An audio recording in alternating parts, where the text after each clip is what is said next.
साईं बाबा की अज्ञात दीक्षा। शिरडी के साईं बाबा का जीवन एक रहस्य रहा है। उनके जन्म, गुरु और दीक्षा की स्पष्ट जानकारी कहीं उपलब्ध नहीं है। किंवदंतियां, भक्तों की कहानियां और कुछ ऐतिहासिक संकेतों के आधार पर हमें उनके जीवन की कुछ झलक मिलती है, लेकिन उनके दीक्षा काल की कथा आज भी अज्ञात है। ये कहानी उन्हीं अंधेरे में छिपे रहस्यों में से एक पर आधारित है, साईं बाबा की अज्ञात दीक्षा, एक खोई हुई यात्रा। 1830 का दशक। भारत गुलामी की बेड़ियों में जकड़ा था, लेकिन आत्माओं की मुक्ति की यात्रा कभी रुकी नहीं। महाराष्ट्र के एक दूरस्थ गांव में एक रहस्यमयी बालक देखा गया, जो कभी मस्जिद के पास ध्यान करता तो कभी मंदिरों के बाहर बैठा हुआ देखा जाता। लोग उसे फकीर बच्चा कहने लगे, किंतु कोई नहीं जानता था कि वह बच्चा कौन था, कहां से आया था। कुछ लोग कहते थे कि वह किसी ब्राह्मण कुल से है, कुछ कहते थे वह मुस्लिम परिवार से आया है, लेकिन सच इन सबके परे था। एक दिन गांव के बाहर के जंगलों में एक बूढ़ा साधु आया। उसका नाम कोई नहीं जानता था, लेकिन उसकी आंखों में अग्नि थी और चेहरा शांत। उसने उस बालक को पहली बार देखा और बिना कुछ कहे उसके पास आ बैठा।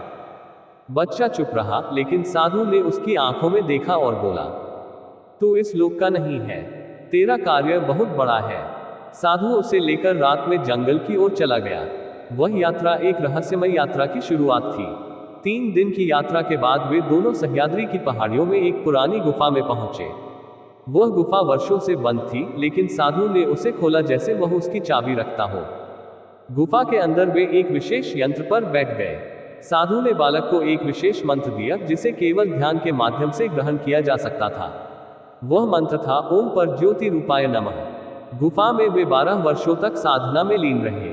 समय रुक सा गया। बालक अब कोई साधारण मनुष्य नहीं रहा।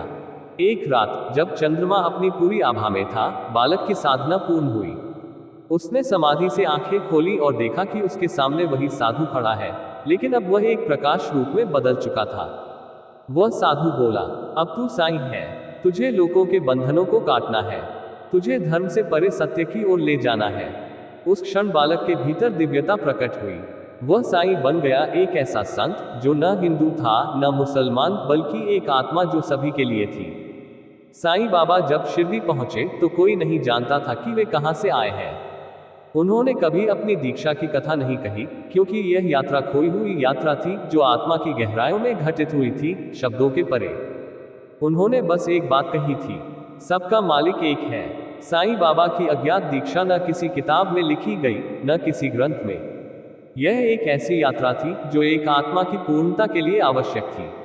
उन्होंने न कभी अपने गुरु का नाम बताया, न कभी अपनी साधना का वर्णन किया, क्योंकि सच्चे संत अपनी दिव्यता को गुप्त रखते हैं, वे उसे कर्म में प्रकट करते हैं।